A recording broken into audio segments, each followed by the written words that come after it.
गीता जी का 14वां अध्याय। श्री भगवान ने कहा, अब मैं तुमको ज्ञानों में श्रेष्ठ ज्ञान बताता हूँ, जिसके जानने से सारे मुनिजन मोक्ष रूप परम सिद्धि को प्राप्त हुए।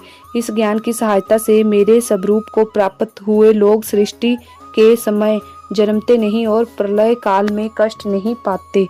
हे भारत, परम ब्रह्मा मेरी योनि है। मैं उसमें गर्भ को रखता हूँ और उसमें भूतों की उत्पत्ति होती है। हे कोतय, सब गर्भों में जो मूर्तियां उत्पन्न होती हैं उनका उत्पत्ति स्थान प्रकृति है और मैं बीज देने वाला पितर हूँ। हे महाबाहो, प्रकृति से उत्पन्न सत्व, रज और तम तीनों गुण देह में रहने वाले निर्विकार आत्मा को बांध लेते हैं। हे अनग, इसमें सत्व निर्मल होने के कारण प्रकाश और निरुपद्रव है, जो प्राणी को सुख और ज्ञान से बांधता है। हे कोतय, रागात्मक रजोगुण से तृष्णा और आसक्ति पैदा होती है, जो प्राणी को कर्म के साथ बांधती है।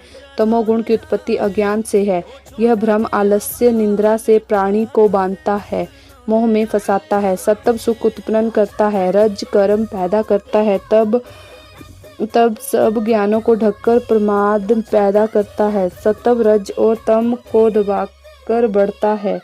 इसी प्रकार रज सत्व और तम सत्व तथा रज को दबाकर बढ़ना चाहता है।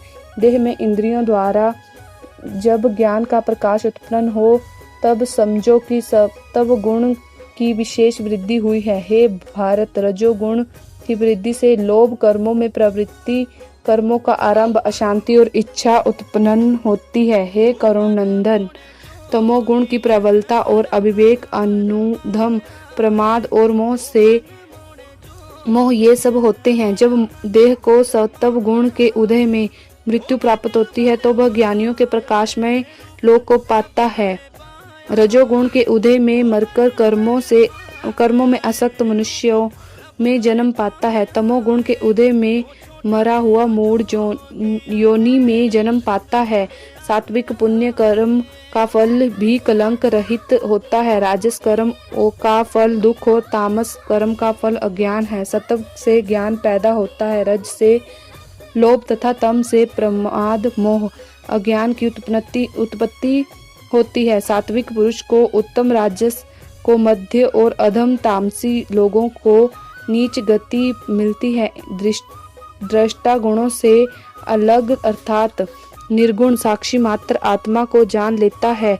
वह मेरे सब रूपों को प्राप्त होता है। जो शरीर में पैदा होने वाले सत्व, रज, तम इन तीनों गुणों को जान लेता है, वह जन्म, मृत्यु, बुढ़ापा व रोग से छूटकर मुक्ति पाता है। अर्जुन ने पूछा, हे प्रभु, कैसे मालूम हो कि अमुक मनुष्य से तीनों गुणों को पार किया?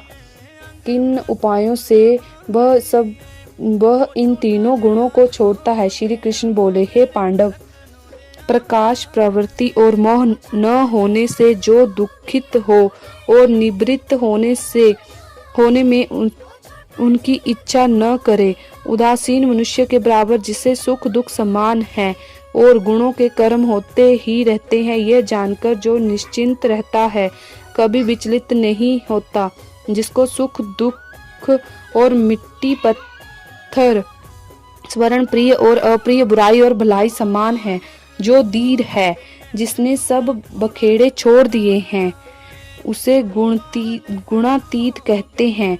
जो अनन्य भक्ति से मुझे पूजता है, वह इन तीनों गुणों को भली भांति जीत कर ब्रह्मा भाव को पाता है, क्योंकि ब्रह्मा का और विकार रहित मोक्ष और सनातन धर्म का अखंड सुख का भंडार मैं ही हूँ और